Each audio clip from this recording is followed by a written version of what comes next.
All right, Nick Vogel said it. The Blazers are not your typical 8 seed. So what chances do you give the Blazers to pull off the upset against the Lakers?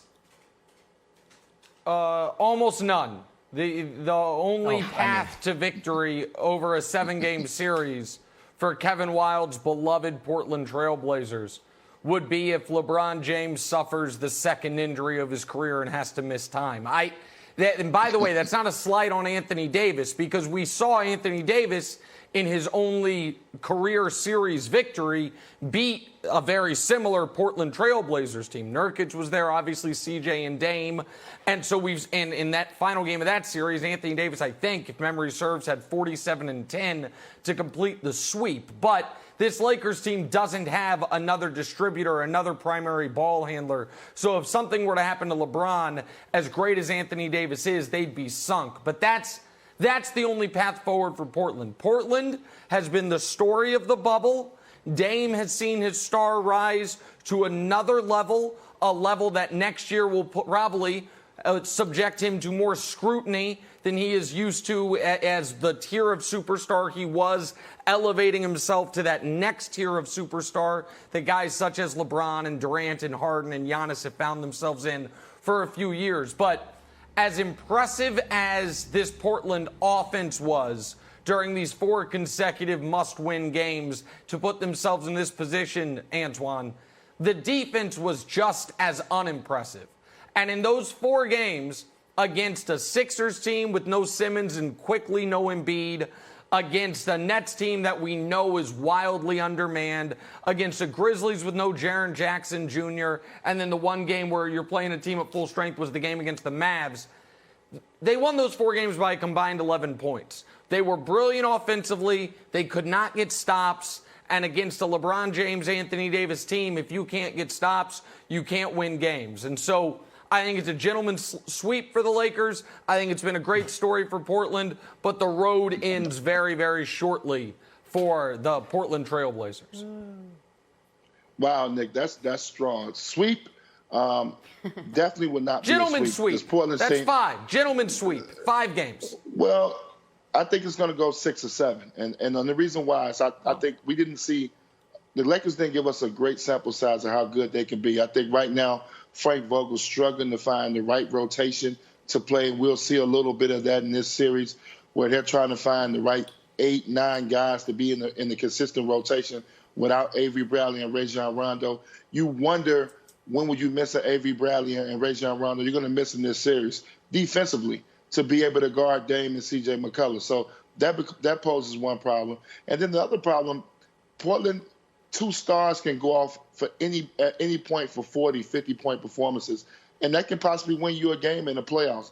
Carmelo and Anthony's playing at a very, very high level. This will be a different series for Melo because he'll be forced to guard LeBron a lot, and I don't know if Melo's going to be capable of handling the pick and rolls that LeBron is going to put him in, handling the basketball out front.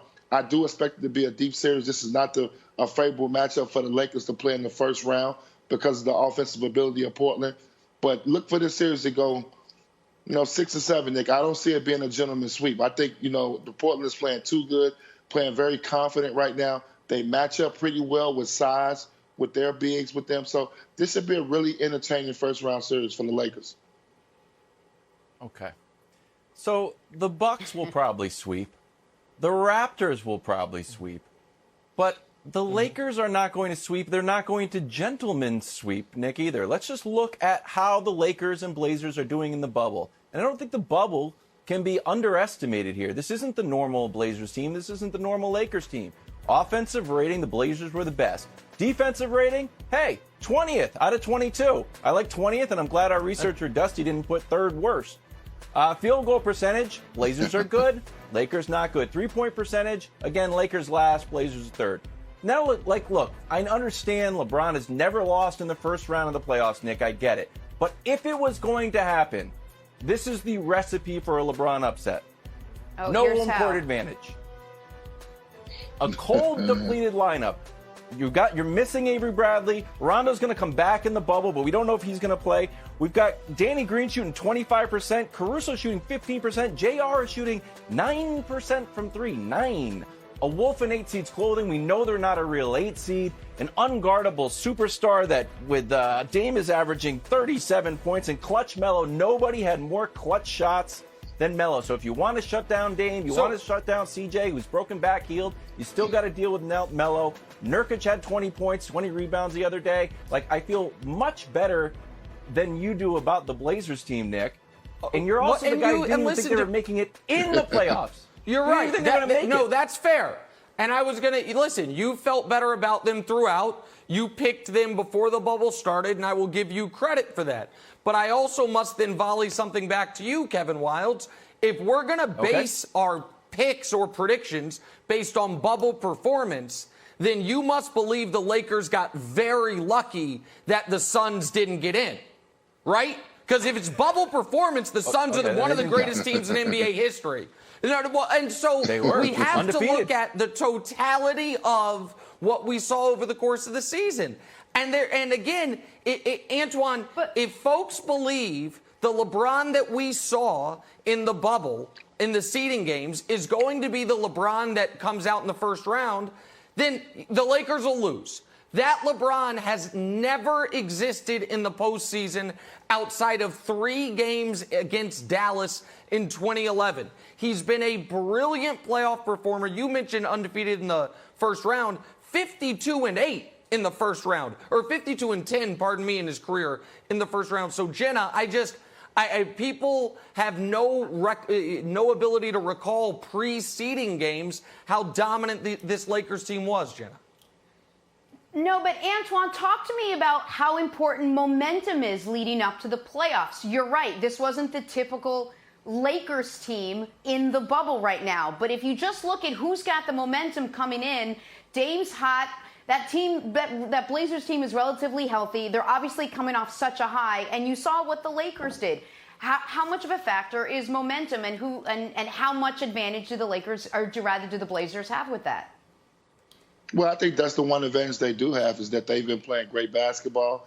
Every game they played in the bubble was very meaningful. So they was able to get a rotation down. They was ready to get themselves in a good groove. If I'm individually as a player, you want to be playing your best basketball come playoff time.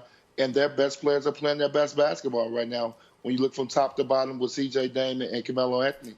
And obviously you add the big fella in the middle. So they're playing their best basketball. I think the fear for the Lakers is, I know LeBron James, and he's very intelligent, he's smart. But LeBron James has to take an aggressive approach to this playoff. And I mean offensively. I know he led the league in assists. We know he does a great job of distributing the basketball. But he has to be more selfish coming this playoff. They're going to need him to score the ball. Without a lot of playmakers, without being able to shoot the 3-ball well so far in the bubble, you need LeBron to be aggressive. So I'm looking for LeBron to take an aggressive approach. It may take 30 points a night to beat Portland night in and night out. They don't have a lot of body. He's the one guy that has the unique advantage in the series. They got no one to guard. They do not. Right. They got no one to guard. Nobody to guard him. They have nobody to throw at him. So he has to be aggressive. And I know sometimes LeBron is not aggressive. He tries to pick his spots. Nick, he has to be aggressive from start to finish. This may be one of those series that we saw that he did against Golden State, maybe at 32 to 35 points a night. And because Portland is playing so good, they're going to demand that LeBron has a big series against them. And listen, I just think it's important that, we could, to your guys' point, and we can leave it here, number 1 overall seed, 3-5 in the bubble, superstar doesn't look anything like himself. They're in big trouble. So the Milwaukee Bucks better look out, because that's the exact resume they have. I know we don't talk about them, and they're going to be just fine, but it's shockingly, both 1 seeds that had nothing to play for were lackadaisical. LeBron didn't happen to headbutt anybody in his final bubble game, so that's good, I suppose. Wildes, but we'll see if the Lakers have any trouble with them. Thanks for watching. Subscribe here to get the latest from the show. Also, be sure to check out more of the best clips from First Things First, or go watch a few segments from our other shows on FS1.